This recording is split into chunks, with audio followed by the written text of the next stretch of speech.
Two of the greatest thespians of all time are back together in the new Martin Scorsese film, The Irishman, Robert De Niro and Al Pacino. But today, it's not a team-up, it's an all-out battle royale to see who has had the most impressive career, and all week the trash talk between these two has been hot.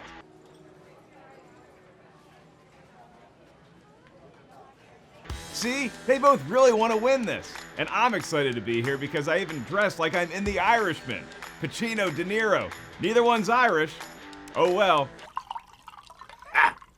Here's how I'll determine my winner. Round number 1, box office. Round 2, Tomatometer. Round 3, most iconic. Then we'll do a wild card round, after which you, the audience, will have the final say. So without further ado, let's kick off what could be the most hotly debated episode in the history of this show. It's the dude from Mad Dog and Glory versus a guy in Geely. Let's get it on. Brother, you are going down. You move, Dolly Parton. Round 1, box office. Both of these legendary actors have been in the talkies for decades, but don't worry, we adjusted the box office for inflation. So the money's fair. But what's not? De Niro's been in so many more movies than Pacino. Bobby D has made 77 films that we have data for. Al, just 37. So predictably, De Niro's combined total movie receipts are stacked higher than Pacino's. So this should be an easy round win for Robert, right? What kind of a show are you guys putting on here today? Not so fast. Despite trailing De Niro by 40 theatrically released films, Pacino is competitive in both domestic and worldwide box office totals. Robert can claim a hefty $5.2 billion in the States and $9.9 billion worldwide. Al currently stands at $4.2 billion domestic and $7.5 billion overall. And Pacino's average film gross is actually well above his counterpart, over $200 million per flick, while De Niro is just $130 million. As you can imagine, they both have had their share of hits. Robert De Niro's highest grossing film of all time? Well, it just happened. Joker. It crossed $1 billion. As for Al Pacino, he made this little movie a long time ago. Maybe you've heard of it. The Godfather. $1.5 billion, and that, friends, will buy you a lot of new bed sheets. It's the horse joke. I hope they put that clip in. He's got the better average and is in more Godfather movies, so Al Pacino is going to win round number 1. Yabba dabba doo. Round 2, Tomatometer. Robert and Al, I feel so bad calling them that. It's like if they were here, I couldn't even look them in the eye. I just get nervous and stand in the corner like Blair Witchy. What are you, some kind of chicken shit? Bob and A-Slice, as two giants of cinema, have made a ton of films that are super high in the Tomatometer. However, their average is, not so much. Only one fella can claim a fresh average. That's Al Pacino at 61.9%. Robert De Niro gets close at 56.4%. But again, De Niro's made like 40 more movies, so there's bound to be some stinkers in there. Hold your nose as we run through the duds. De Niro's The Gang That Couldn't Shoot Straight is 0%. Wow, no one liked it. But to be fair, it only has like 5 critic reviews. Godsend is at 4%, as is The Bridge of St. Louis Ray. If those films don't ring a bell, I know what will. Jack and Jill. Ugh. Al Pacino, the movie actor? Yes. Stay calm. Pacino makes an extended appearance in that all-time pile of junk, and it's his Tomatometer low point at 3%. Who is the 3% that liked Jack and Jill? Who walked out of that movie like, I had a really good time? Je comprends pas. Okay, let's get that stink off us with this list of the gentleman's most celebrated cinematic accomplishments.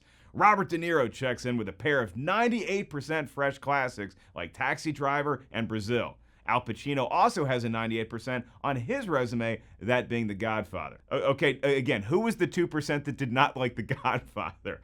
It's got to be the same folk that like Jack and Jill, right? It's not personal, Sonny. It's strictly business. If you combine all their movies and do a top 10 according to the Tomatometer, De Niro can boast 8 of those films, including A Bronx Tale, which he directed. Pacino has 3, and if that math doesn't check out for you, it's because they were both in The Godfather 2, which is a pretty sweet 97%. More movies, more in the top 10, and much less Jack and Jill. That means the win in round number 2 goes to Mr. De Niro. What's up now, bro? Yeah, what's up now, bro? Round 3, most iconic. This is where even me, Mark Julius Ellis, will admit my competitive nature gets the best of me. I mean, who's more iconic? They're Pacino and De Niro. Who doesn't do the Travis Bickle line? You talking to me? Who's never won a court case and immediately bellowed, hoo-ah? Hoo-ah! Yeah! So let's take a look at their most iconic roles to see who maybe has a slight edge. Al Pacino kicks off with Michael Corleone. We know him, we love him, he's into some seedy stuff. Just when I thought I was out, they pulled me back in. Then you have Tony Montana, also into seedy stuff. Serpico. By the way, Al Pacino got so into character while making Serpico, he tried to make a citizen's arrest on someone. I can't even commandeer a Ford Focus from my mom. That's a joke. Let's toss in Sonny from Dog Day Afternoon, Tony D'Amato in Any Given Sunday, and his Oscar-winning turn as Frank in Scent of a Woman. Is that kind of a sneaky, creepy title? Scent of a Woman? I know the guy's blind, but hi, I'm Frank. I go around smelling women. Just, it's a little off-putting to me. Anyway. Intelligence, of which you have none. So what iconic portrayals from Team De Niro can match the Pacino squad? How about Vito Corleone from Godfather 2, Sir Travis Bickle, Jake LaMotta from Raging Bull, Jimmy Conway from Goodfellas, Al Capone? So the only way to break this most iconic deadlock is to focus on the one film that sees them square off against each other, the movie that stars both Robert and Al. If you're at home and you said Righteous Kill, then I want you to pause this vid, go outside, take a walk around the block, then come on back inside when you're ready to be an adult. We'll wait. The movie is Heat, the Michael Mann classic. Is it a I guess it's a classic. Features a fiery yet subdued De Niro crook facing off a boisterous, overt Pacino. It's these two guys doing what they do best. And who wins in the end? Pacino? I think, right? It was a long movie. Both fellows are all-time legends, but this round goes to the cop who helped bring down the toughest robbers in Southern California since those surfing ex-presidents, Mr. Al Pacino.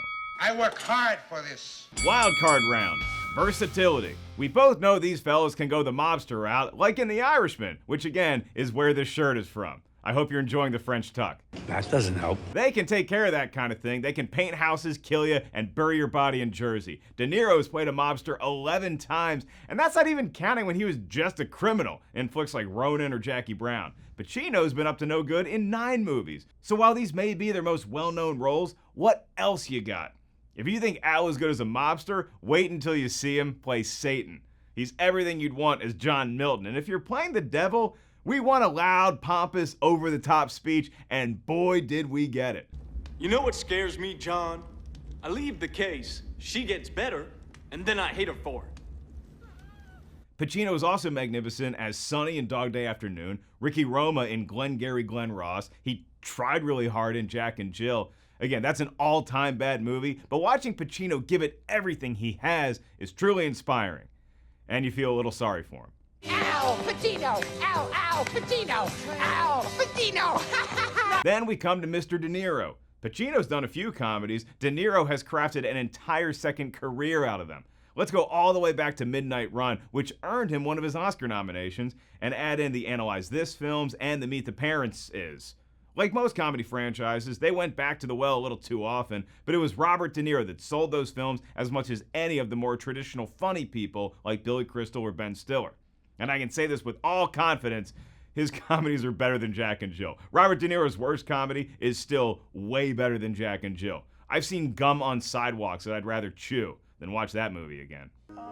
It's outside of the world of comedy where De Niro seals the win in this round. He played the legendary monster in Mary Shelley's Frankenstein, then he can go play nice, sweet, retiree Ben in The Intern.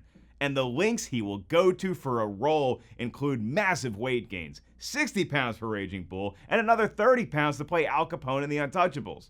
But come on, really, how hard is it to put on weight? You have a few extra pancakes in the morning, take an extra milkshake into the shower with you. We all do that.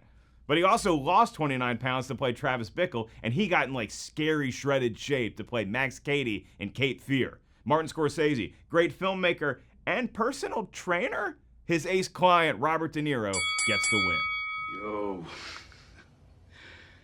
You got a gift, my friend. So here we are at the end of this game, all tied up. This is when you want your most clutch player to shine through. Sadly, you just got me. And between Al Pacino and Robert De Niro, my pick for the best is... Fun sidebar time. Simpletons like me like to invent a rivalry for these two fellas, but the reality is they're good buddies who have a tremendous amount of respect for each other. However, there have been a few roles over the years that could have gone to either. So, Robert De Niro was considered for the role of Michael Corleone. That role went to Al Pacino, forcing Al to bow out of the gang that couldn't shoot straight. So Robert stepped into that role. Pacino was considered for Taxi Driver before De Niro landed the part, and Robert De Niro turned down the role of Coach D'Amato in Any Given Sunday. Enter Al Pacino. You see, kids, in life, the inches we need are all around us! Because that's what living is! I'm going with Robert De Niro for the win. Why? Because it's Wednesday, and that's how I felt when I woke up this morning. This is such a crock of shit. I figure it this way. Better to be king for a night than schmuck for a lifetime.